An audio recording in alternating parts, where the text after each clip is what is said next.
Bismillahirrahmanirrahim. Assalamualaikum warahmatullahi wabarakatuh. Bismillahirrahmanirrahim. Alhamdulillah, wassalatu wassalamu ala Rasulillah Muhammad Abdullah wa alihi washabihi wa ala ma ba'd. La haula wa la quwwata illa billah. Subhanak la ilma lana illa ma 'allamtana innaka antal alimul hakim. Rabbi ishrah li sadri wa yassir li amri wa halal 'uqdatam min lisani yafqahu qawli washrah li sadri bi jahin nabi wal ashabi wal ali. Alhamdulillah. Kita teruskan al-hadis rabi', hadis yang keempat dari kitab Arba'in Nawawi.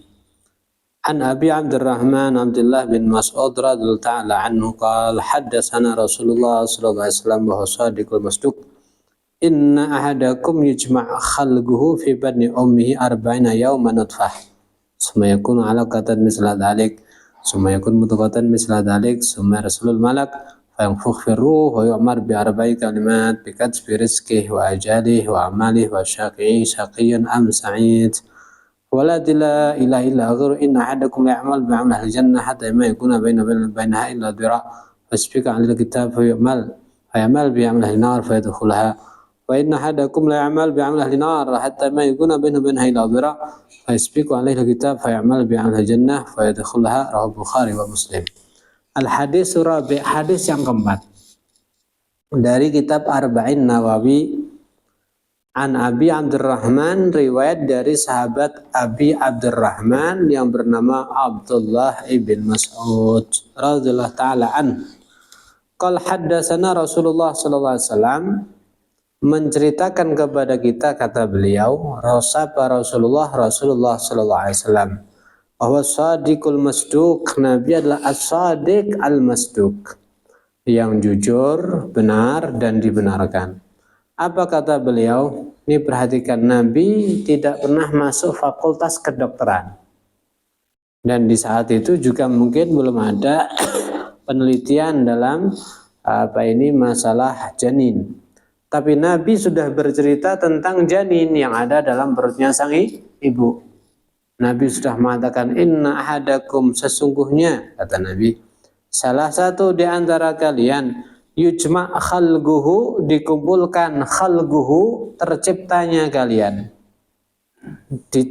Yujma' terkumpulkan, khalguhu, proses terciptanya daripada hadukum. Fi batni ummi, dalam perut ibunya, arba'ina yawm, selama 40 hari, nutfah, dengan bentuk mani. Summa yakunu 'alaqatan misla dhalik, kemudian setelah itu berbentuk darah yang kental sama dengan itu 40 hari. Summa yakun mudghah misla dhalik, kemudian menjadi daging kental sama dengan itu 40 hari. Summa yursal al-malak, kemudian dikirimkan kepadanya malaikat. Fa yanfukh fi ruh wa yu'mar bi arba'i kalimat. Malaikat itu meniupkan kepada si daging kental tadi ar-ruh. Wa yu'mar bi arba'i kalimat, kemudian diperintahkan untuk menulis 4 kalimat. Bikatsbi rizqih, rezekinya ditulis. Wa ajalihi, kapan matinya ditulis. Wa amalihi, bagaimana amalnya. Wa syaqiyyun am sa'idun, celaka atau beruntung. Ya, taib.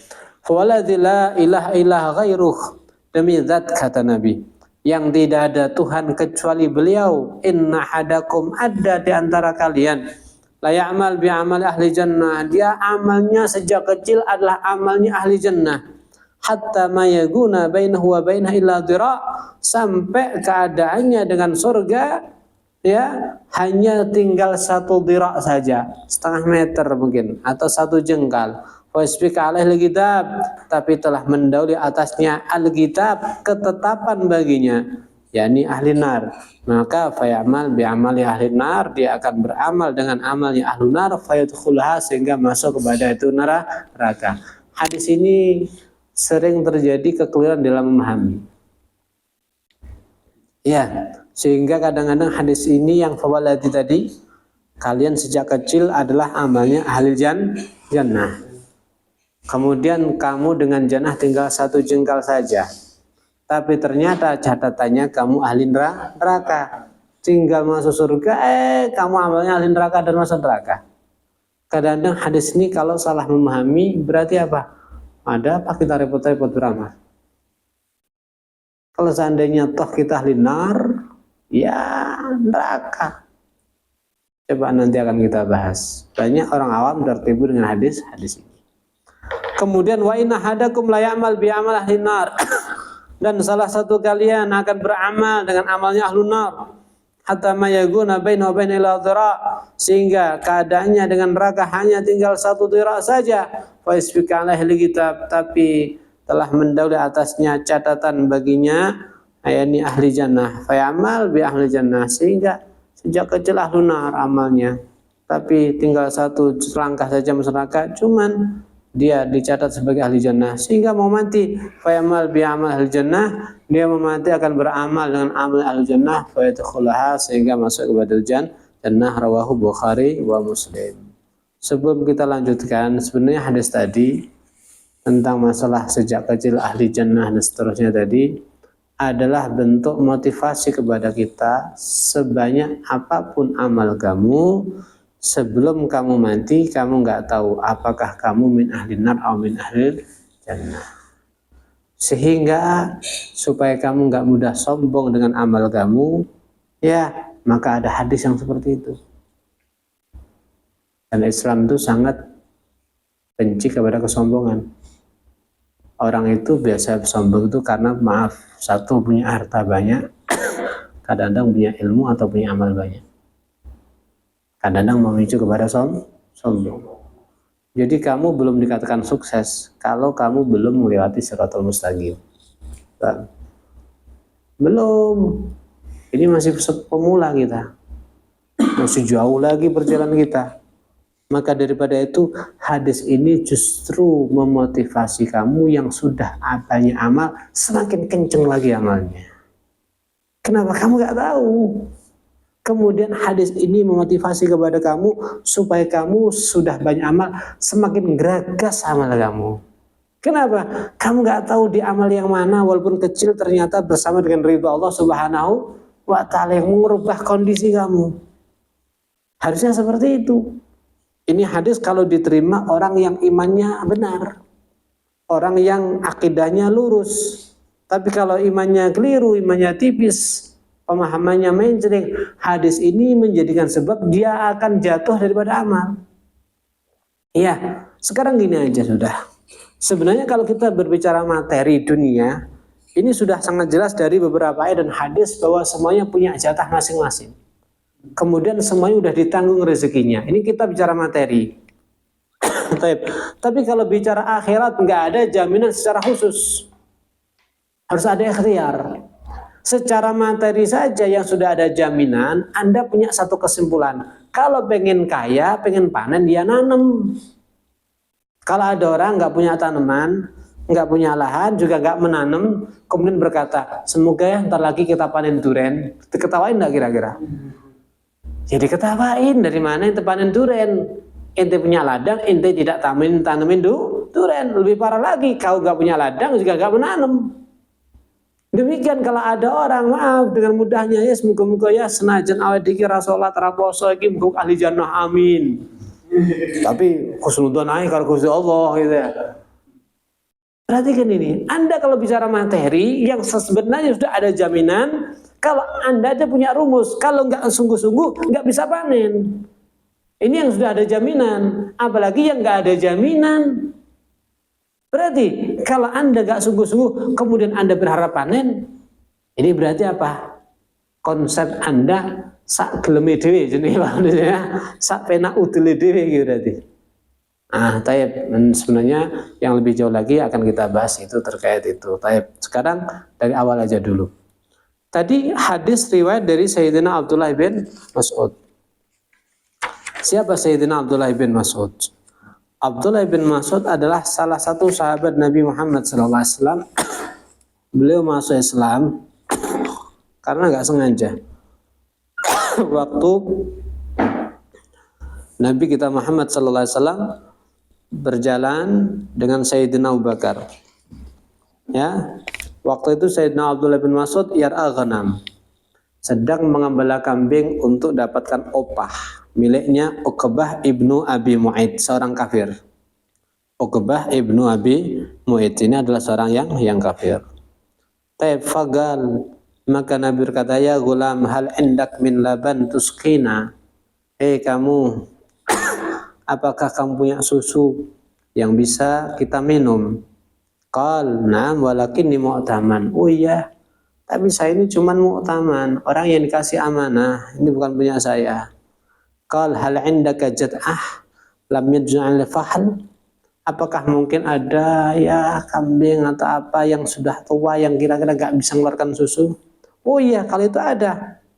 Ya, itu ada. Akhirnya famasaha, diusap sama Nabi.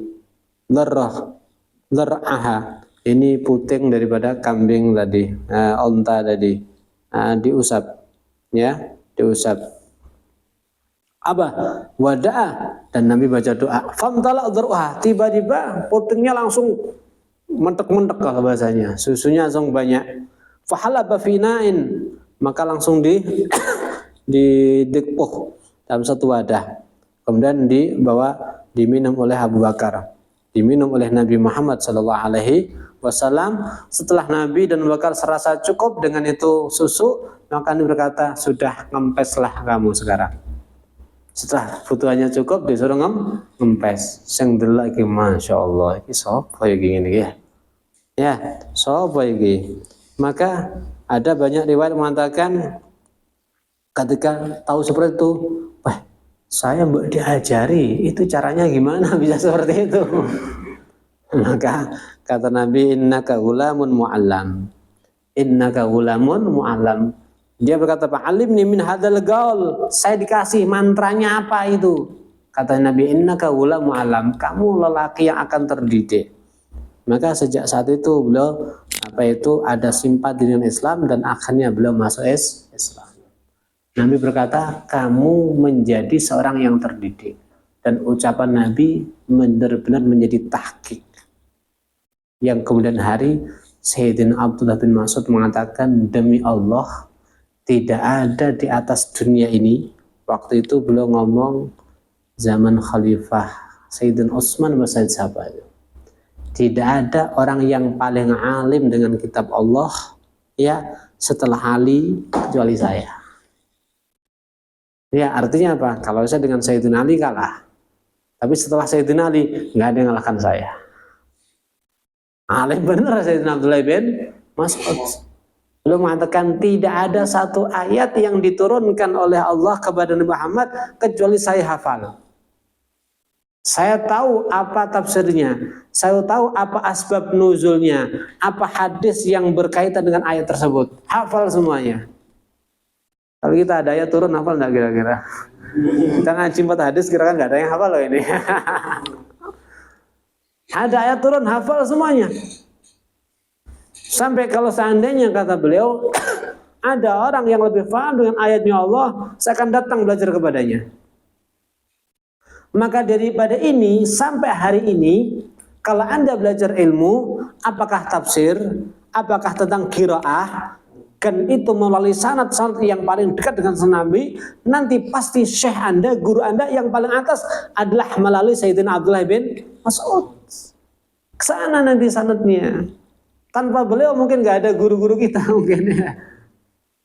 Apakah ilmu apa saja kepada beliau? Nggak fikihnya, nggak tafsirnya, nggak qiraahnya, nggak ininya. Kecuali kepada Sayyidina Abdullah bin Mas'ud. Kenapa? Dapat doa daripada Nabi. Satu, kedua, beliau adalah orang yang khidmah kepada Nabi. Makanya dari sini sebagian ulama mengatakan orang itu kalau khidmah kepada guru biasanya dapat berkah. Seperti Sayyidina Abdullah bin Abbas dapat doa dari Nabi, Allahumma faqihhu fiddin wa alimhu at-ta'wil. Ya Allah, pandaikan dia Abdullah bin Abbas urusan agama, wa alimhu at-ta'wil, ajarkan ilmu ta'wil, ilmu tafsir. Sehingga disebut apa? Habru hadhil ummah. Apa itu? Pakar tafsirnya umat Muhammad sallallahu alaihi wasallam, Sayyidina Abdullah bin Abbas, orang yang alim ilmu. Sampai dikatakan beliau buka majelis, kalau dulu majelis tanpa bawa kitab ya, tanpa bawa laptop, di luar kepala semuanya. Bukan di luar tapi nggak ada masuk ya. Nah, refleks semuanya sejak pada subuh sampai mau siang, sampai zuhur, istirahat salat zuhur, ganti lagi sampai masar, sampai maghrib, dari fad yang berbeda. Pagi misalkan bahas nasab, sudah cukup teriak, ayo yang pengen belajar ilmu selain nasab masuk, nasab keluar, nanti fikih. Ayo yang belajar ilmu masalah ini, Al-Quran masuk, tafsir masuk, ini masuk. Semuanya diterangkan beliau. Alim kabir. Siapa? Sayyidina Abdullah bin Abbas. Kenapa dapat doa Nabi?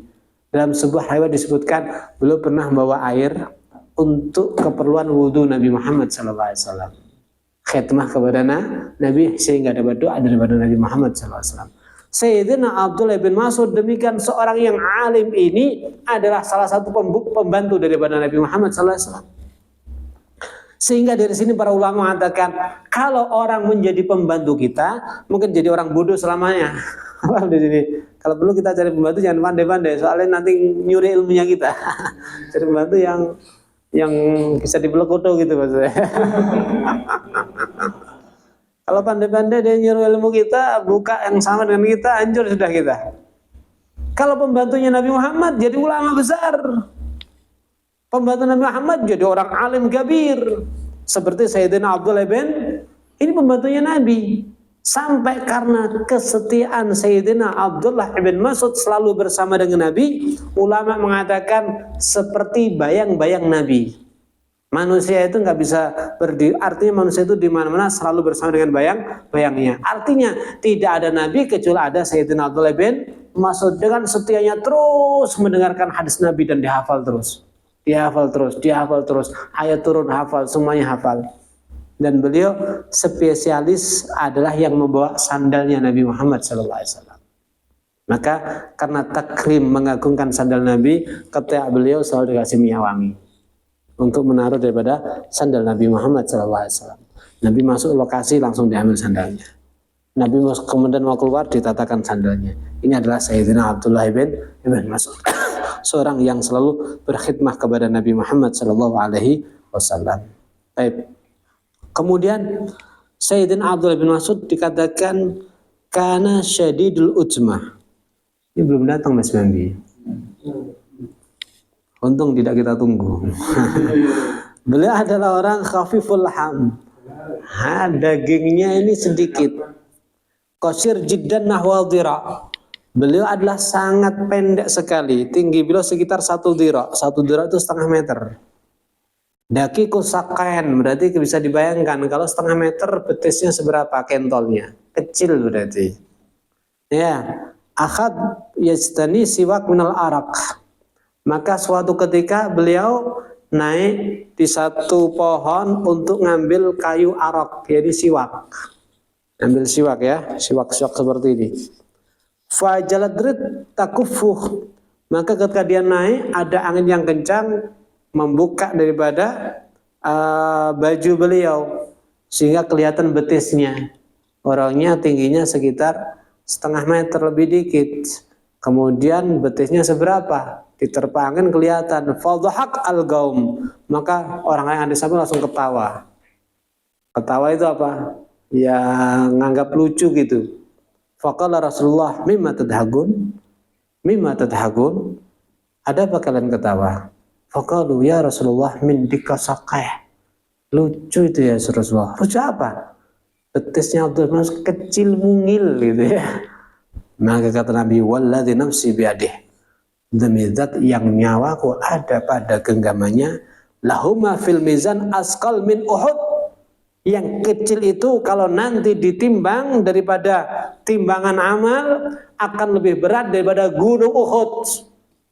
Kita tahu gunung Uhud waktu umrah itu bagaimana luasnya.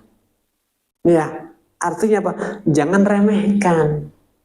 Jangan menghina sesuatu itu sesuatu yang itu bukan ikhtiarnya manusia. Kita ini kalau disuruh milih ya gede, ganteng, putih kan seperti itu ya. Tapi ya tahu-tahu seperti ini kan. Hal itu jangan kita ketawakan. Berarti Anda kalau mentertawakan hal itu seperti mentertawakan yang menciptakannya. Nggak boleh itu. Ini nggak boleh ini. Jadi ini nggak boleh. Masya Allah. Taib. Ini Sayyidina Abdul Mas'ud. Ada satu riwayat dikatakan oleh Sayyidina Az-Zubair. Beliau berkata, awal man jahar bil Quran Rasulullah SAW. Pertama kali yang berani membaca Quran keras tentu adalah Nabi. Setelah Nabi, Sayyidina Abdullah bin Mas'ud. Oh, padahal orangnya kecil, tapi kental. Kita tahu orang Quraisy besar. Abu Jahal, dikatakan Abu Jahal itu sampai seperti menjadi satu harapan dari Nabi Muhammad.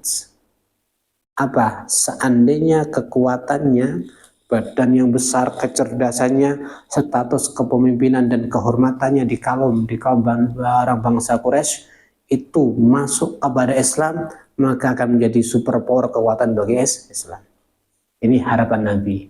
Cuman kalau dapat hidayah, kalau enggak, ya bukan hidayah. Sehingga sampai Nabi pernah berdoa, Allahumma ajal Islam bi ahadi umarain. Ya Rabb, senantiasa agungkan, beri kekuatan Islam dengan salah satu daripada Umar. Yang dimaksud Umar ibn Khattab atau Amr ibn Hisham. Umar bin Khattab, ya Umar bin Khattab. Amr bin Hisham siapa? Abu Jahal. Abu Jahal itu kalau udah naik kendaraan kuda yang besar itu, kakinya sampai ngelesreh. Iya, kawudi. Kakinya apa? Ngelesreh. Itu kalau naik kuda yang besar itu. Nah, ketika Nabi dikatakan, wallah, ketika mereka semuanya berkumpul, para sahabat Nabi berkata, wallah, ma sami'at Quraisy hadal Quran. Belum pernah orang Quraisy mendengarkan Al-Quran dibacakan kepada mereka. Ini di awal Islam. Awal Islam itu gini ya. Awal Islam itu Islam masih sembunyi. Mereka belajarnya di rumah daripada Al-Arqam, nama sahabat. Sampai disebut oleh para ulama, rumah Al-Arqam adalah madrasah pertama. Karena di tempat itu untuk belajar para sahabat. Ketika tahu di situ tempat itu digunakan untuk belajar, maka Al-Arqam langsung mewakafkan rumahnya untuk Islam. Waktu itu belum ada 40 orang. Terus bertambah sampai akhirnya masuknya Sayyidina Umar bin Khattab genap menjadi 40. Masya Allah, rumah yang sangat sejarah. Cuman kalau kita umrah sekarang kayak gak ketemu itu. Gak tahu di mana itu. Harusnya Muhammad kayak gitu yang harusnya dia dilestarikan gitu, karena membawa sejarah penting dalam Islam ini. Nah ini sahabat ngumpul, ya apa ya, sopo kira-kira sing wani maca Quran ngarep Quraisy gen tambah anyel, misalkan seperti itu. Abdullah bin Mas'ud, sahabat yang besar-besar, ini kecil ngajong saya. Duduk di tangannya, aja ente. Kak kalian Abu Jahal sepiro gedine. Belum fulan bin fulan kita tahu orang Arab, orang Quraisy, siapa lagi? Orang Quraisy terkenal kuat. Quraisy itu kuat. Orang Quraisy itu terkenal, subhanallah. Kadang-kadang ada nih kalau kita bicara kekuatan orang Quraisy. Sampai bagaimana ada ayat turun di Ilafi Quraisy, memang orangnya istimewa. Itu dia berdiri di atas kulitnya sapi misalkan, berdiri digeret kayak obah sampai kulitnya pedot.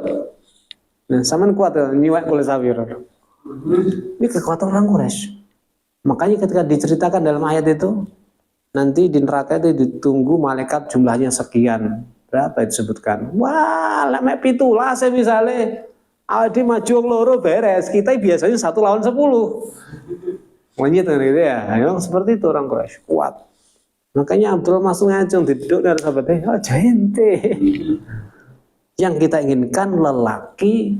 Jadi Abdullah bin Mas'ud itu gini, secara fisik seperti itu.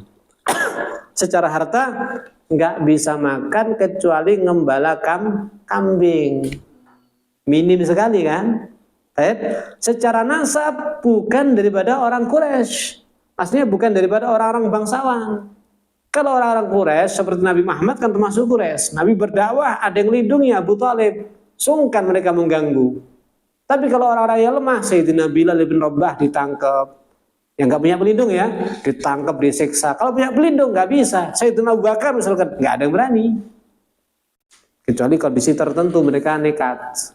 Abdullah bin Mas'ud dari segi fisik nggak ada, segi harta nggak punya, segi nasab nggak ada, ngacung arep mojo lah, ngelek di sikat sopo, kan seperti itu.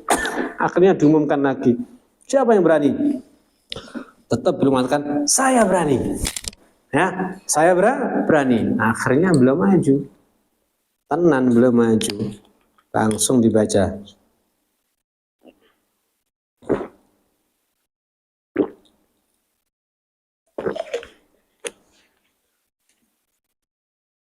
Kemudian datang Abdullah bin Mas'ud di kumpulan orang-orang kafir Quraisy. Wong gede-gede, jenderal-jenderal, suki-suki. Wong suki-sukinya sana itu luar biasa. Langsung Bismillahirrahmanirrahim dengan kat suara. Ar-Rahman 'allamal Qur'an. Orang-orang Quraisy ngeliat lulus sampai diucek telingane. Iki tenan to, arek iki ngentai awake dhewe iki. Kita ini paling pegel karo ayat Quran. Dibaca di hadapan kita. Iya, tenan tanya anak. Kemudian sampai matanya dibenerkan. Iki sing tak adalah bener tak Abdullah bin Mas'ud dah, pembantu kita, pengembala kambing kita, yang nggak bisa makan kecuali dengan mengembala kambing. Karena rendah dan apa mungkin fisik yang kecil, nggak berani berjalan di hadapan kita kecuali apa? Menunduk. Nggak berani angkat kepala Abdullah bin Mas'ud, menunduk. Iya. Kemudian kok sekarang dia berani? Apakah tidak ngerti, tidak sadar kalau baca seperti itu sama dengan nantang kepada kita?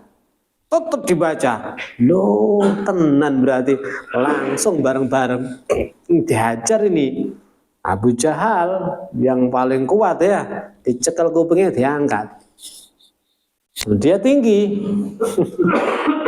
Diangkat, robek kupingnya sampai berdarah. Akhirnya pulang. Ya, pulang, kupingnya dipegang berdarah.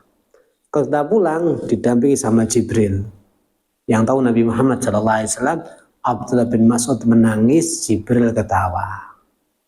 Ya, Nabi seperti ya Jibril, tadhak, kamu ketawa. Sementara sahabatku, kekasihku Abdul menangis.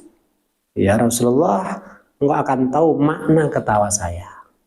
Ya, ternyata suatu ketika terjadi perang pertama, perang Badar itu, bagaimana Abu Jahal terkapar, nggak sadar, yang mengetahui keadaan itu adalah Sayyidina Abdullah bin Mas'ud. Bahkan disebutkan di sini, karena Abu Jahal yang besar itu ya, tahu terkapar, Abdullah bin Mas'ud tidak langsung naik di atasnya sembelih, enggak, cari tombak yang besar, yang panjang, ditemu irungi di seobah kak wongnya.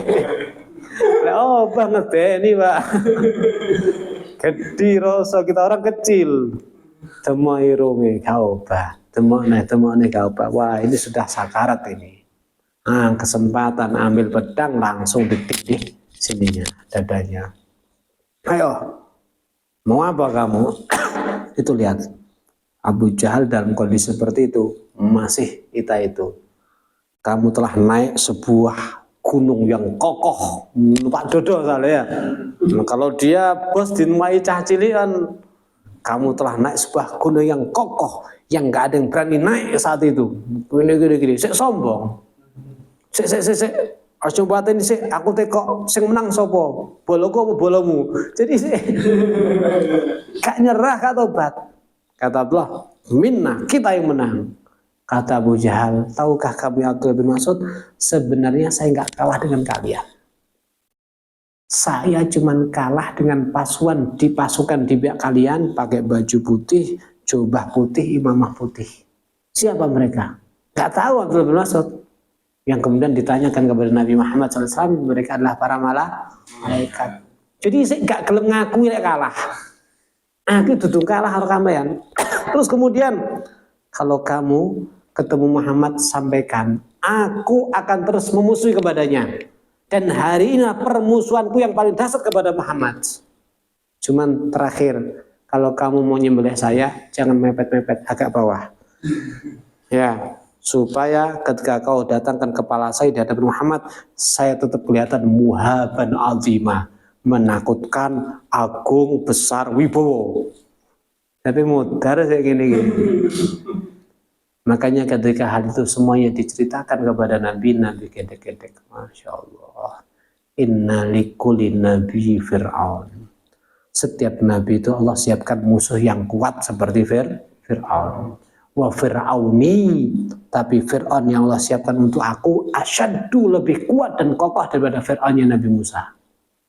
Kalau Fir'aunnya Nabi Musa yang bengis kokoh 400 tahun gak pernah sakit, gak pernah keringetan itu, ternyata waktu mau tenggelam sempat keok. Waktu mau tenggelam sempat apa? Sempat kepingin menyatakan iman dengan Tuhannya Musa dan Tuhannya Nabi Harun.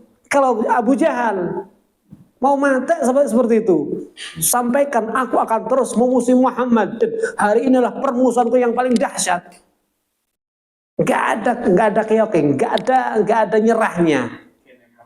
Kayaknya gak boleh. Nah, akhirnya ketika kepalanya Abu Jahal dibawa Abdullah bin Mas'ud ke hadapan Nabi, maka Jibril pun langsung juga ketawa di sampingnya. Nabi baru paham, oh ini yang kamu maksud ketawa yang kemarin. Iya ya Rasulullah, kepala kuping robek dibales dengan kepala, ya artinya dapat bonusan Abdullah bin Mas'ud. Hakada Sayyidina Abdullah bin Mas'ud, seorang yang luar biasa, seorang yang kiki, seorang yang terlalu berada di samping Nabi Muhammad Sallallahu Alaihi Wasallam. Sebenarnya dari sini ada beberapa pelajaran yang mungkin bisa kita ambil. Yang pertama, apa? Perhatikan Islam. Islam itu benar-benar mengajarkan sama kita, inna akramakum indallahi atqakum. Kemuliaan kamu itu bukan dari fisik, bukan dari sekedar nasab saja, bukan dari segi harta, kedudukan, tapi kemuliaan kamu bagaimana ketakwaan kamu kepada Allah Subhanahu wa Ta'ala. Ya, bahkan disebutkan laqad rafa'a al-Islam Salman al-Farisi, ya, laqad wada al-asyirku al-hasib Abu Lahabi. Kalau kita lihat bicara nasab, mungkin Abu Lahab paman Nabi Muhammad SAW adalah nasab yang paling tinggi. Karena kita tahu ya, Arab itu anak cucu daripada Nabi Ibrahim alaihi salam melalui jalur Ismail. Dari Arab nanti dipilih lagi yang paling bagus. Ya, nanti ada Kinanah, ada Mudhar. Kemudian dipilih lagi yang paling bagus Quraisy. Quraisy dipilih lagi yang paling bagus Bani Hashim. Bani Hashim dipilih lagi yang paling bagus Bani Abdul Muthalib, dan Abu Lahab termasuk daripada Bani Abdul Muthalib. Akan tapi padahal Salman Al-Farisi ini bukan orang Arab, orang Persia, kalau biasanya Ajam. Tapi karena dia Muslim, laqad rafa'a al-Islamu Salman Al-Farisi. Bagaimana Islam telah mengangkat seorang yang bukan orang Arab, siapa Salman Al-Farisi. Waqad wada asyirku, akan tetapi kemusyrikan, kemaksiatan, ya, menentang kepada Allah telah menjatuhkan sejatuh-jatuhnya al-hasib, orang yang nasabnya tinggi, siapa? Abu Lahab. Berarti dari sini Islam itu kemuliaan adalah takwa. Nasab itu hakikatnya adalah takwa. Kalau seandainya ada pada kita takwa, maka kita akan diangkat. Berarti dari sini perhatikan, Masya Allah, kita lihat secara fisik Abdullah bin Mas'ud nggak ada, harta nggak ada, keturunan nggak ada. Tapi ketika Islam, Allah mengangkat, bahkan punya jasa besar di dalam semua ilmu-ilmu daripada Islam. Nggak fikihnya, nggak ini ya semuanya. Nah, berarti kesimpulannya, dah yang jelas, ayo bagaimana kita ini seandainya kalau mau ya jadi orang besar, jadi orang hebat bisa. Nggak usah nengok ke belakang, ke kanan, ke kiri, siapa saya, nasabnya kayak apa, enggak. Tapi kalau Anda mau, bisa. Himmatur rijal tahdimul jibal. Himmahnya lelaki bisa menggogoh, bisa menghancurkan daripada gunung. Lahu himamun, la muntahli kibaria. Kita bicara himmah Nabi Muhammad. Nabi Muhammad itu himmahnya yang terbesar, enggak ada ujungnya. Ya, wa himmatu sughra ajalu minad dahri. Himmah terkecil Nabi Muhammad lebih agung daripada masa dunia ini. Bagaimana himmah terbesar Nabi Muhammad SAW? Makanya kita harus himmah aliyah. Jangan melihat kita. Pokoknya Anda ibadah sungguh-sungguh, Anda semangat, Anda ahli Quran, Anda ahli hadis, Anda ibadah kepada Allah, maka siapapun Anda akan diangkat oleh Allah Subhanahu wa Ta'ala. Bahkan kalau kita lihat Imamul Madhab, itu saya lupa ya, kalau nggak salah yang Arab cuma satu, Imam Syafi'i. Yang lain bukan orang Arab. Ada yang mengatakan Imam Malik dalam riwayat juga dikatakan orang Arab. Yang lain bukan orang. Ahmad bin Hanbal bukan orang Arab. Abu Hanifah juga bukan orang Arab. Ya, dan sebagainya. Banyak yang seperti itu. Alhasil, asal kamu sungguh-sungguh, maka akan diangkat oleh Allah Subhanahu wa Ta'ala. Apalagi kalau seandainya kamu punya nasab yang baik dan sungguh-sungguh, akan jauh lebih mulia. Ya, akan jauh lebih mulia. Walhamdulillahirabbil alamin. Monggo apabila ada yang boleh dibahas, monggo. Kak datang Mas Benny kayak ini.